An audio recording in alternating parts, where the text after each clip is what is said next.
Section 1. You will hear a woman calling a holiday company. First, you have some time to look at questions 1 to 10.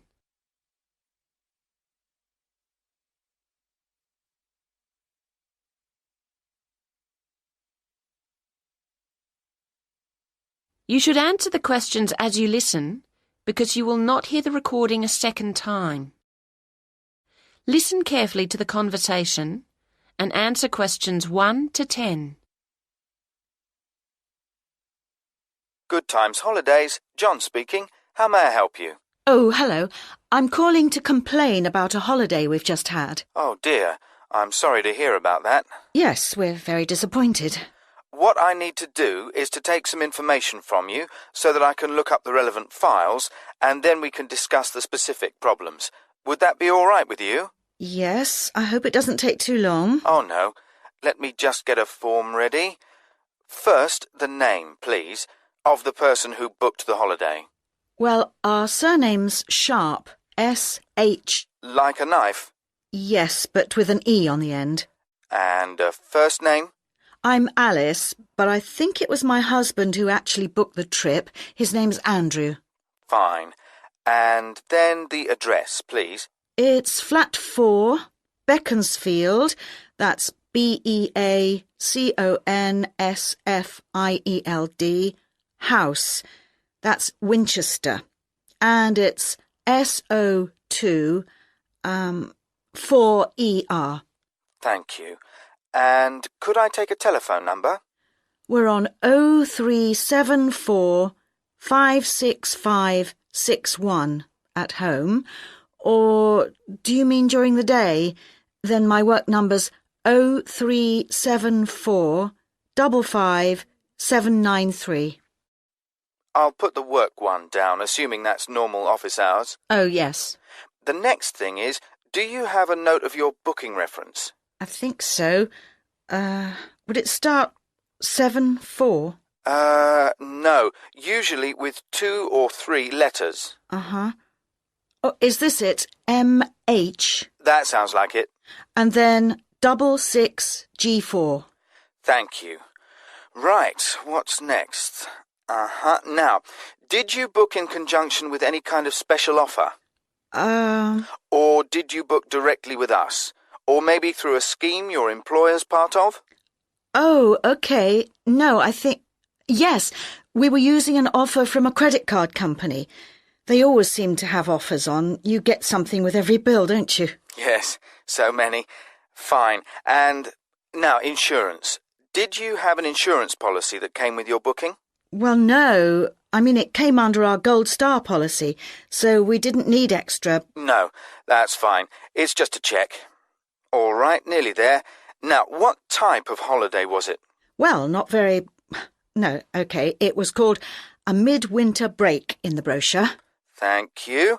And when was the holiday? We just got back on January the 21st, and we started on the 16th. Fine. Right. I'm sorry about all that. No, I understand. So, what was the problem you encountered? There were 2 things that disappointed us, actually. Right. In the first place, we were told that when we arrived at the station, a taxi would meet us and take us straight to the house. But in fact, there wasn't one there. We had to wait for ages and then pay for one ourselves. So that was inconvenient and expensive. Oh, I'll look into that, see what went wrong. And the other problem was that we'd been promised there would be a bicycle for each of us stored at the house, ready to use. But there were only 3, which is no good for a family of 4. No, it wouldn't be. OK, well, I'll check into that as well. Now, if you can give me a few hours, I'll get back to you this afternoon, and then we can discuss... That is the end of Section 1. You now have half a minute to check your answers.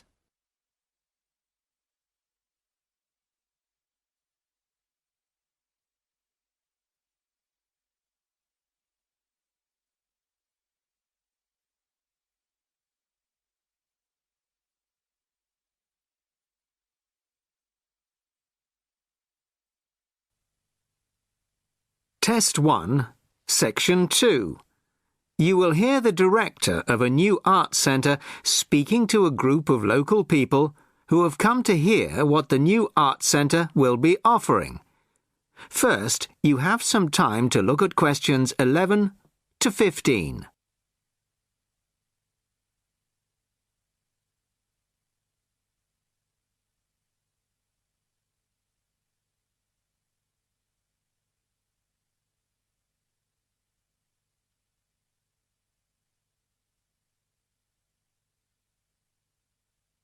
Listen carefully to the first part of the talk and answer questions 11 to 15. Well, good evening, everybody. Thank you all for turning out on this cold, wet evening. Welcome to our new art centre. I'm delighted that so many people are interested in finding out about the facilities and events that we'll be offering. I'll start with the regular evening events that we've scheduled so far. Sunday night will be film club night. Each week we'll be showing a classic film from the 40s, 50s or 60s. Films will start at 6:45 and afterwards there will be an opportunity to discuss the film in the cafe bar for anybody who'd like to. Tickets for the film will be £5, but the discussion afterwards is free, although anybody who wants to buy me a drink is welcome to do so. On Thursday evenings at 7:30, the auditorium is given over to productions by touring theatre companies. This coming Thursday, we're very excited to be welcoming Pizzazz, a drama company featuring both able-bodied and physically handicapped actors. They'll be performing a rather special version of William Shakespeare's The Tempest, featuring music and dance, as well as dialogue. Fridays and Saturdays will be music nights, starting at 8 p.m, with classical or traditional music on the Fridays and pop rock on the Saturdays. However, as the sound system hasn't yet been fully installed, these events won't be starting for another few weeks.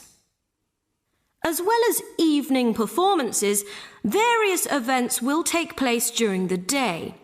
So far, a mothers and toddlers session has been arranged for Monday afternoons, and of course, anybody can drop in for a coffee or a sandwich.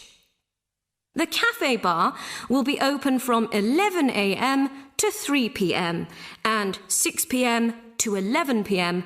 Mondays to Fridays, and 11 a.m. to midnight Saturdays and Sundays.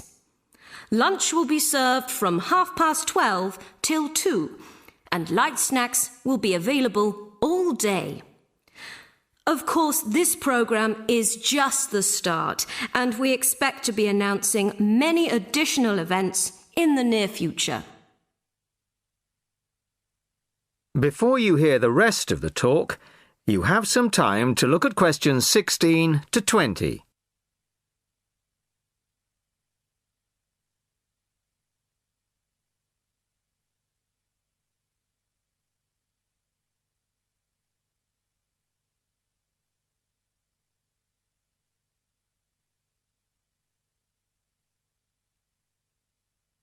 Now listen and answer questions 16 to 20.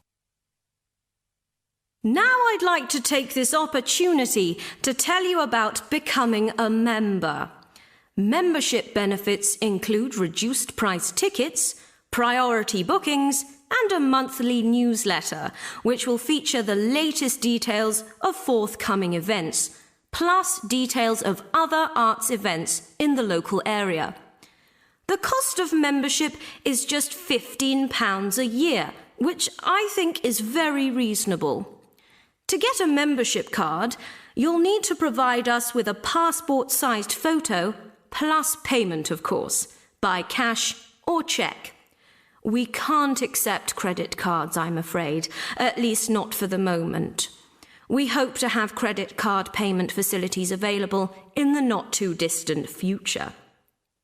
Then, when you want to buy reduced price tickets, you simply show your card at the box office or quote your membership number if you're making a telephone booking. Generally, a membership card will save around 20% on the full ticket price, so it really is very good value. Now we come to the most important part, your suggestions. It's your art centre, so we want to hear what you'd like to see. That is the end of section 2. You now have half a minute to check your answers.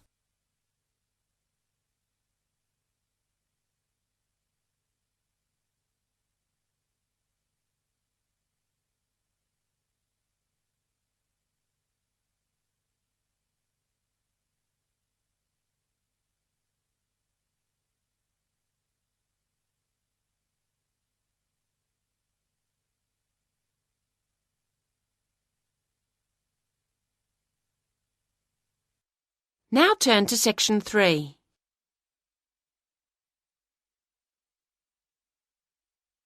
Section 3. You will hear a discussion between two students, David and Jane, and their tutor, Dr. Wilson, about their group research project into local history. First, you have some time to look at questions 21 to 26.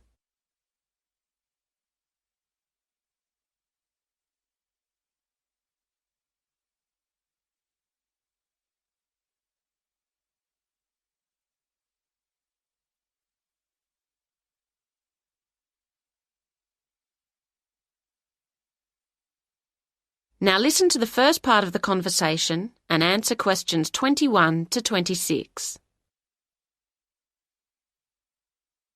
Hello, David, Jane. Hello. Hi. So, how's the local history project going? Are you making good progress? Yes and no. Oh? Well, we anticipated problems of various kinds.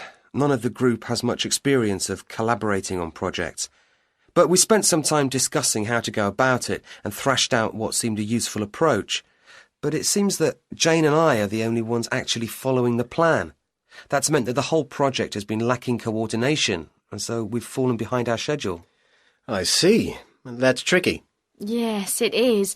We felt that the targets had been defined, so we'd all know what to deal with.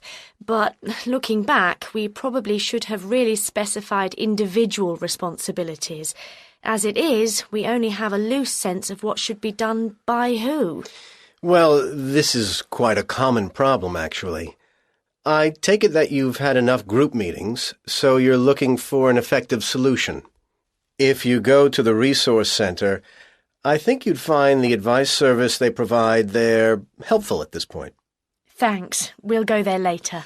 On a specific note, I think we've got carried away with recruiting people to interview at the expense of building up the reference section, which I don't think is going to be solid enough. Do you think that'll be a major problem? I'd have to see how much is there to be sure. But, well, you'll have to be pragmatic at this point, I think. What you'd better do is ensure your methodology is really strong, so at least you can't be faulted on that front. Then, if people challenge your results, at least you've carefully reported how you reach them. Do you see what I mean? Yes. So? Yes, I think one resource in relation to that we haven't exploited as fully as we might is the internet. I've taken a lot of journals off the library shelves to go through, but actually there are websites where you can call up lists of approaches or data sets really quickly. I think that's a good idea, yes. Now you have some time to look at questions 27 to 30.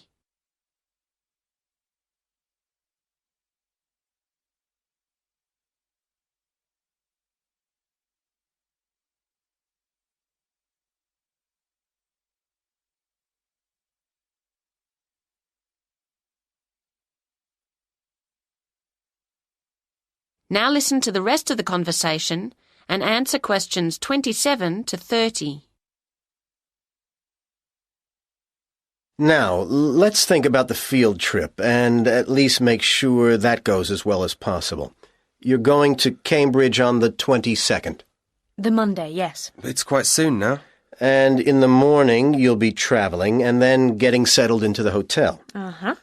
But you need to get down to work after lunch, of course. Now, I've arranged for you to have a look at some useful visual material, especially photographs and old magazines and newspapers, which is included in an exhibition at the library in the university. That sounds like a good starting point. There's quite a lot on show, so that'll occupy most of the afternoon. Then the following morning, I want you to go and talk to someone in the city library. His name's Jarvis Gregson. He works in the education section there, and he's an expert on the area's history. Don't, of course, forget to take a tape recorder with you, so that you can record what he tells you. Mm-hmm.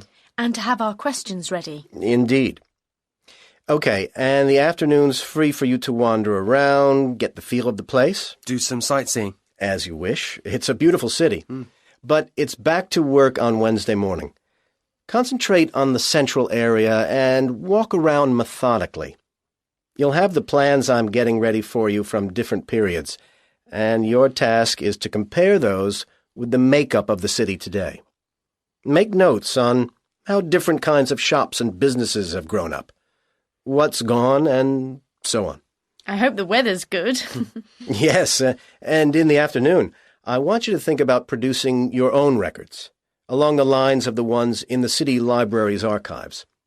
The history of the castle is very important to the city's development, so use a camera to get some pictures that reflect that, if you can, showing it in relation to the buildings and spaces around it. We'll try. And when do we travel back? That's up to you. You can either decide to... That is the end of section 3. You now have half a minute to check your answers.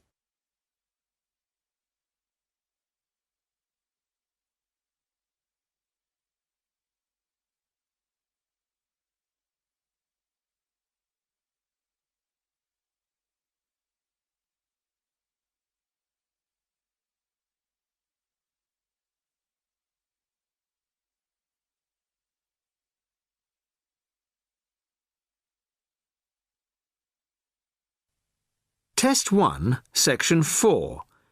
You will hear a talk about the Kentish pipe, a 17th century musical instrument. First, you have some time to look at questions 31 to 40.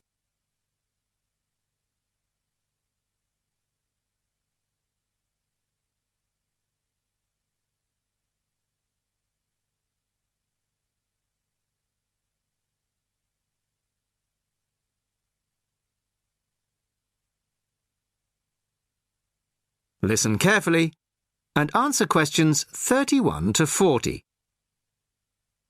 Good evening. I'd like to introduce Geoffrey Rourke of the Early Music Foundation. Geoffrey has recently restored a genuine 17th century Kentish pipe and, as you all know, will be giving us a recital on it later this evening. But first, he's kindly agreed to talk to us about this exciting and little-known instrument. Thank you very much. I'd like to begin, if I may, by talking to you about the rather unusual construction of the Kentish pipe. The main part of the instrument, as you can see, is a long, straight wooden tube, which we call the chanter. This one is in beech wood, but other woods were used. At one end there is the air bag. This rests under the arm of the player, like this. The blowpipe that inflates the airbag is quite long and bends round the front of the body to be inserted in the mouth of the player, like this. You see, the flexible nature of this tube is a unique feature of the Kentish pipe. In my restored version here, the blowpipe is, I'm sorry to confess, made out of plastic. In the original version, it would have been made out of leather using an elaborate stitching and waxing technique. However, the skills required to do this have now been lost. Good old plastic was the only alternative we could come up with. The airbag is obviously a modern replacement too. This time it is made out of leather, and as far as we can be certain, is likely to be pretty much identical to the original. A particularly soft and supple yet strong leather is required. Ordinary shoe leather would start to crack in no time. The main pipe, or chanter, is original, of course, as its rather battered appearance makes obvious, I would imagine. But it still sounds pretty good after nearly 400 years. We can actually put a precise date on it, because the maker kindly inscribed it for us. Just here. You probably can't see it. JD, the maker's initials, and the date 1634. The most recent feature is the reed, the part that actually makes the noise. Although probably identical in every way to the original, it is in fact a piece from a plant picked yesterday morning by my son by the river near our house. So, that's the construction. But why bother with the bag, you may be wondering? Why not just blow directly into the pipe? Well, you can play the instrument that way. You can just detach the bag like this and blow into this hole here. But you need a lot of breath to do it. Much more than, say, a flute or clarinet. After a few notes, you have to stop to take a breath. The bag allows the player to breathe while continuing to play. This meant that music for the Kentish pipe could be loud and fast, the way they liked it in Kent in the 17th century, no doubt. So, we have the pipe, but unfortunately, we don't have the music. Not a single piece of music written specifically for the Kentish pipe has been found. Luckily, some of my colleagues from the Early Music Foundation have adapted some traditional music from the period for the Kentish pipe, and we hope this will closely reflect the impression performances on the original instrument would have made. During the recital, I'm also going to play some modern pieces, ranging from rock to classical. And I hope you'll agree with me that the instrument can bring its own special character to familiar tunes. Well, thank you very much for that. And I'm sure we're looking forward very much to hearing you play it after the break. That is the end of section 4. You now have half a minute to check your answers.